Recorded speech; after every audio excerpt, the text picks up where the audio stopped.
Boom, we are live. Welcome, John. Everyone, welcome to What the Block. We're now on episode number 3, which is actually episode number 4 because we started at 0. But welcome to the show. As you know, every week we bring an awesome new founder from a great blockchain company on, and I ask them questions and all that. The first order of business before I get to John and how awesome he is, if you are online on Twitter or Facebook or any other places, you'll make sure you subscribe on YouTube, make sure you join the LA Blockchain Summit LinkedIn, because those are 2 places where I can guarantee, and I'm sure that your comments can show up and come on the screen and join the community in those settings.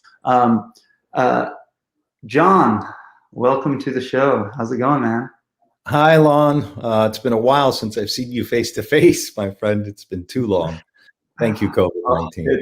Yes, it's going behind the curtain. John lives near me. We've been friends now for years in the local startup community, working out of the same office a lot of the time, and we're both early morning grab breakfast together once every couple weeks people, and then COVID hit and I haven't seen John in person in about a year, which is a major bummer. It's been a year? Oh, geez.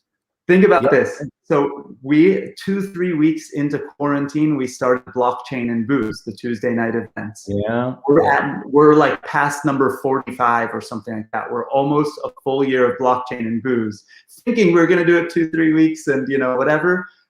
But the flip side, like if we're trying to look at the silver lining, the bright side, there's an incredible community that's come because of Blockchain and Booze and because of these regular events we do, because we're consistent.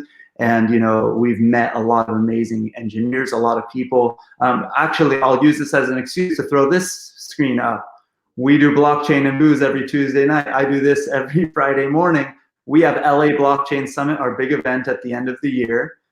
With Global DeFi Summit coming in June, and our next full day event will be the Security Token Summit. That's going to be March 25th. But go to drapergorenholm.com, and that's where all the info is. I'm just throwing all the plugs, pretending like this is like a legit real show. I like it. So, John. Yes. I know you for a long time now, but tell the audience a little bit about your background, then we'll jump into Giftz. Okay. Well, many moons ago, I was an executive at Paramount Pictures in the marketing department. I actually started as a temp there and worked my way up within a year because I knew more about this new thing called the internet that was starting up. I think I was in charge of the website division initially, and our first website was Braveheart. And the second one was Mission Impossible, and that was in 1997. And that was the first time that we could actually build a website and get the domain. We had the domain, we called it a URL back then, onto our TV spots. And so it was a big battle inside of the marketing department saying, why are we putting the domain onto a TV spot? Why am I marketing my marketing? I don't understand it. They didn't get it. So thanks to Tom Cruise, because it cost $50,000 to drop the dead card, which is the credits on that TV spot. MissionImpossible.com was the end of that commercial, the first commercial, and we blew up. Our servers crashed. It was insane. I remember going back to the first time I went in after our first spot, which was for Mission Impossible, and I had printed out all of the logs. So all of the visits from around the world. It was a 15-second spot on some playoff game in 1997. And I walked into the Zucker boardroom with 50 people, and I had printed out this big stack of log files, and I dropped them on the table in front of 50 people. And I said, I can tell you where the people came from, how long they stayed on the website, and what we can do with this data. And they all looked at me, and I think the president of marketing at that time said to me, can we predict the opening weekends using this data? And I said, I think so. And all of a sudden I went from web boy to becoming which is what Nancy, one of the execs there, called me, to being like in charge of this new digital department. And from there, we took off. We did Titanic, we did Mission Impossible, we did Star Trek. And after I left Paramount, I got to a point where they just said, make it shiny. They didn't understand the data back then. In fact, the big thing was CD-ROM magazines. I don't know if you even remember. It was, I saw it as an archival medium. And they said, no, this is the future, CD-ROM. That's how far back it goes. From there, I left and started a research company called Testspin, which kind of morphed into Worldwide Panel. And what we did is we had online surveys. We were one of the first companies to do online surveys. And this was prior to it becoming spam. It got co-opted by the spam world. And we had real data. We worked with companies like HP and Microsoft. And, from there, I semi-retired. We had an exit and did pretty well. I semi-retired, and then I was working at home, and I thought, I gotta get out again. I couldn't take it. Now look at me. I'm back here again. I couldn't take it, and that's when I went to Hub 101. Alon, was when through Mike Panessis, a mutual friend of ours, who's also in the Tech Coast Angels group. And I was investing, and I was participating in that, and I loved back then Bitcoin. I got into Bitcoin, as you know, really, really early. And was a genius, to most people, because I bought it $30 and I sold. Well, it went up to 1,200. I think it was in 2013, and then fell to 400. And I sold, and I made 10x on my money. I didn't sell it all, but I sold the majority of it. And as you know, I'm kicking myself now. Anyway, so from there, I when I got back to the Hub 101, which is the entrepreneurial center that we both were working at, I thought, let me carve out this piece of our survey company, which was the incentives piece, where we had created this massive infrastructure to distribute incentives. So it was digital money. We were sending money to people, and they were cashing out, and we're using PayPal and Amazon gift cards or codes. And I started to build this, and I thought, let me take my understanding of blockchain and try to integrate this with the rewards world and kind of solve some of the problems that I can't stand, which I lost 2 million points at Visa, a commercial card. I had been saving it. It was like $10,000 worth of value, and they closed it, and I didn't have it anymore. And they said, too bad, that's part of the contract. And I thought, this is ridiculous. Branded value should be treated the same as cash, because it can buy you the same thing. So I decided to create a company called Giftz, Giftz, and it's kind of at this point morphed into an app that's like Coinbase for points, miles, and gift cards, which is branded value. We've partnered with a number of companies. We're really kind of growing right now. We finally finished our MVP. And we're ready to launch, and we are now in the fundraising phase. This is not a solicitation for funding. I'm just saying that that's the phase we're in right now, and I'm very excited to get this out to the public. It's going to be so cool. The app is just way cool. That's awesome. So there's you went through it all, but so now, like, let's go back a few steps in talking about the background really quick, just because there was a few things that I thought was kind of that were pretty epic. One was the fact that thinking about there's two insane things. One was, I guess, that was the first time that a URL for a movie, I'm going back to when you were talking about before, a URL for a movie showed up in a commercial. Right, so that's just epic and kind of cool, very cool.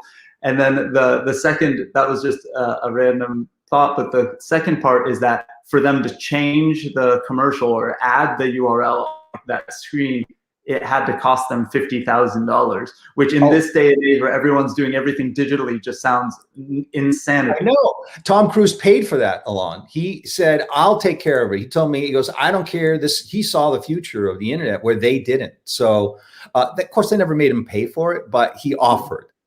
Yeah. Well, it's also just funny to think that that was going on back then, and that's not that long ago, right? Like that's not that long ago in the scheme of everything. And then cut to today, where we're streaming through a third-party service provider from home onto 5, 6, 7 networks at once, different online networks where the people watching live can comment and participate, and we're both just doing it from our home internet connection. Like it's just wild how fast that goes. And I can even remember, like, I worked at IMDb a few years ago, my last job before I quit to do my own company. And back then, this is not even 10 years ago, you still couldn't upload a full movie to the internet from a normal person's internet connection. Proprietary software had to be built so that if the connection dropped in the middle of an upload, it didn't fail and you have to start over.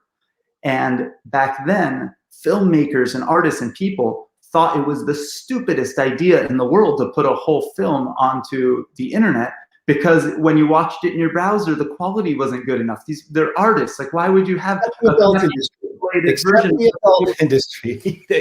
They got involved. The adult industry actually created movies back then that were frames. They essentially took a movie and they created all these GIFs, and they would just show you GIFs after GIFs. I don't know if you remember that. That was the not that I know anything about that industry. That I was there in the beginning. So anyway, I'm sorry. Go ahead.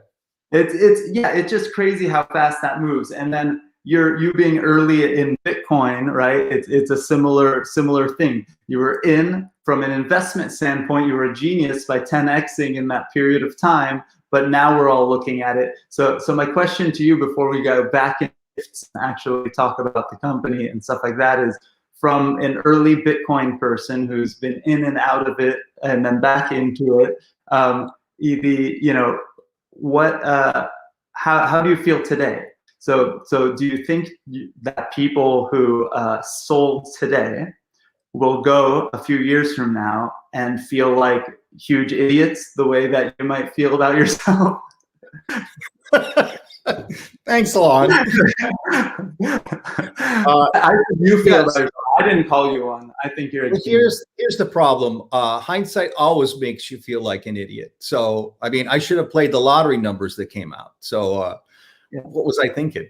I was an early adopter, fortunately or unfortunately, an early adopter. And, I was always in front of emerging tech, just because I craved it. It's like a passion of mine to see what's the newest, coolest things, even CES and all that stuff. So for me, I was early, and you can be too early. I was too early with Bitcoin. When I walked in and actually was pitching my idea to people, they thought I was trying to sell them the dark web.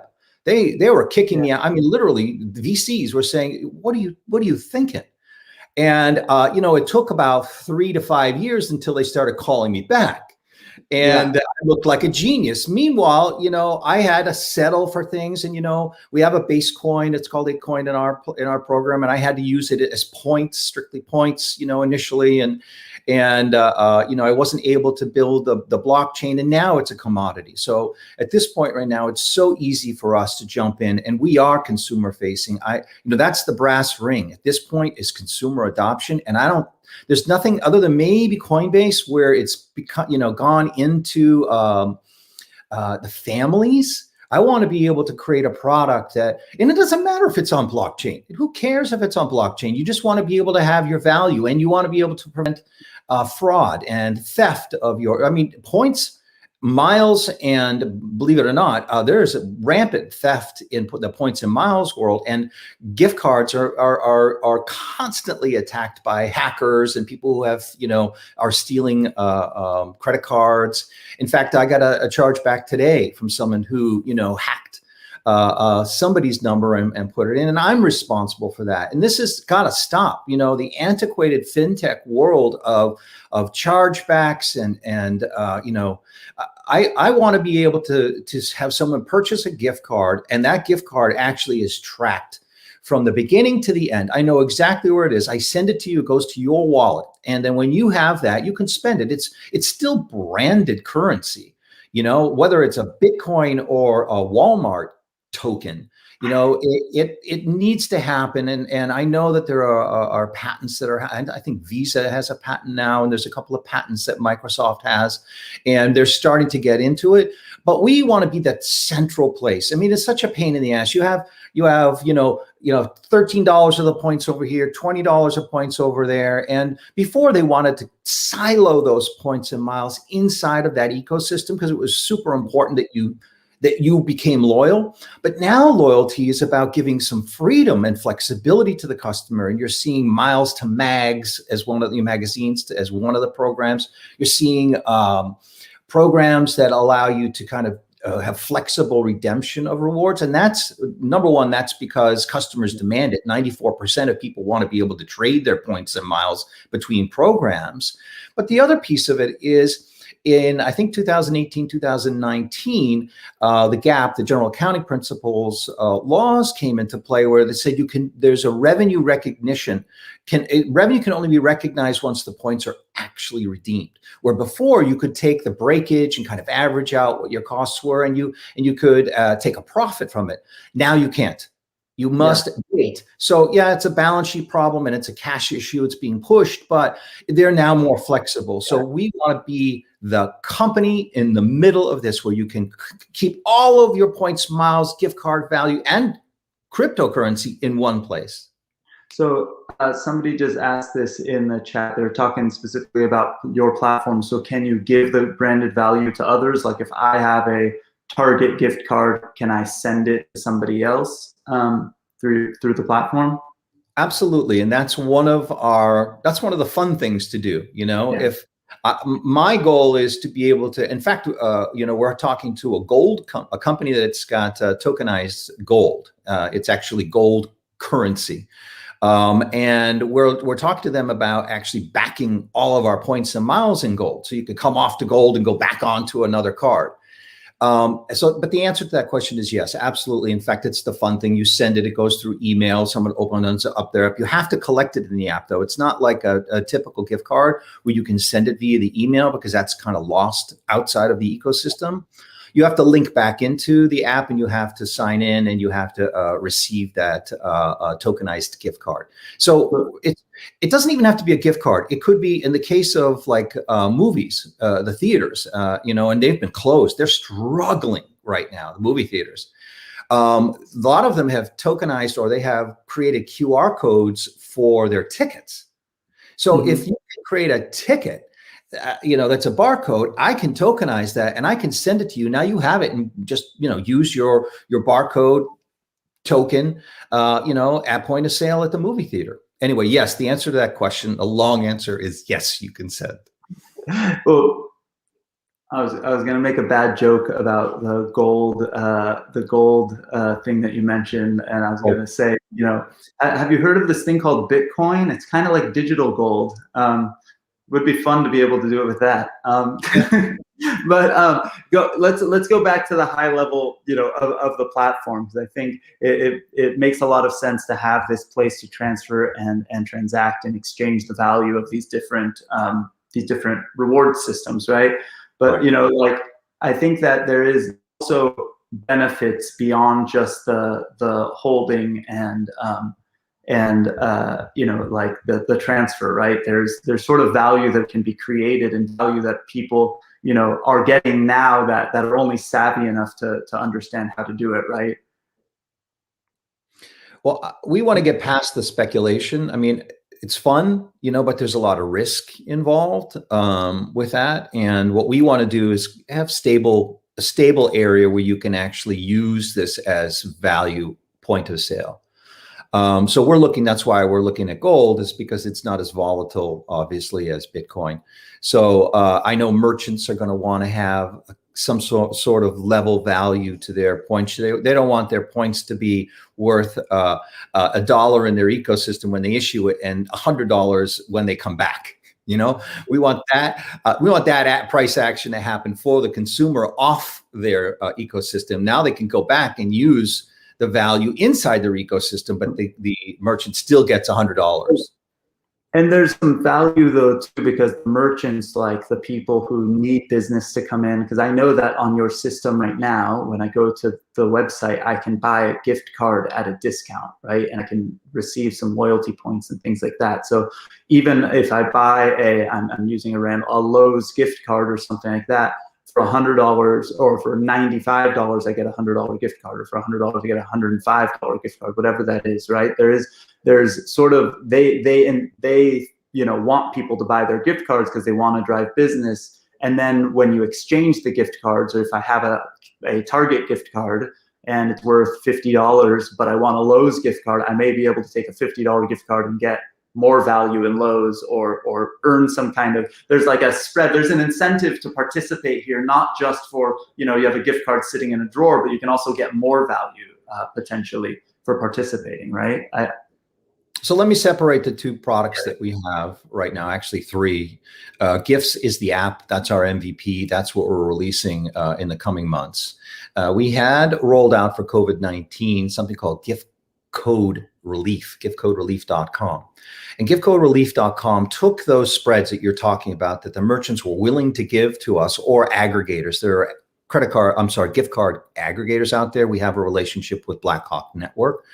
And those cards, we were there sharing that spread with them. And that's like a catalog though. And our goal is eventually in the Giftz app is to have a secondary market where you may buy that gift card and send it to somebody, Bed Bath & Beyond, and they don't want it, they want something else. They can then sell it for a deeper discount. So in that secondary market, the catalog market is a very small spread. And then the secondary market, there's going to be a bigger peer-to-peer, bigger spreads. And so what we want to do is to be able to even, transact with those, take that, and then apply that spread and give people deeper discount on the secondary market. The third product we have besides Giftz and then Gift Code Relief is Giveback Heroes. And I did want to mention that before we get off, is that Giveback Heroes is, it's a nonprofit that allows for people to send gift aid, like gift aid packages in the form of gift cards to first responders, frontline workers, and those in need. It's like an apolitical socioeconomic recovery initiative that we're working with companies along with their social corporate responsibility programs, and with you, if you want to kind of talk a little bit about the program you guys did, which was great and just ended. We're looking for people to donate at givebackheroes.org. Heroes is Heroes, in case most people are spelling it Heros. But anyway, those are the three different things that we're working on right now, and excited mostly about Giftz, the app.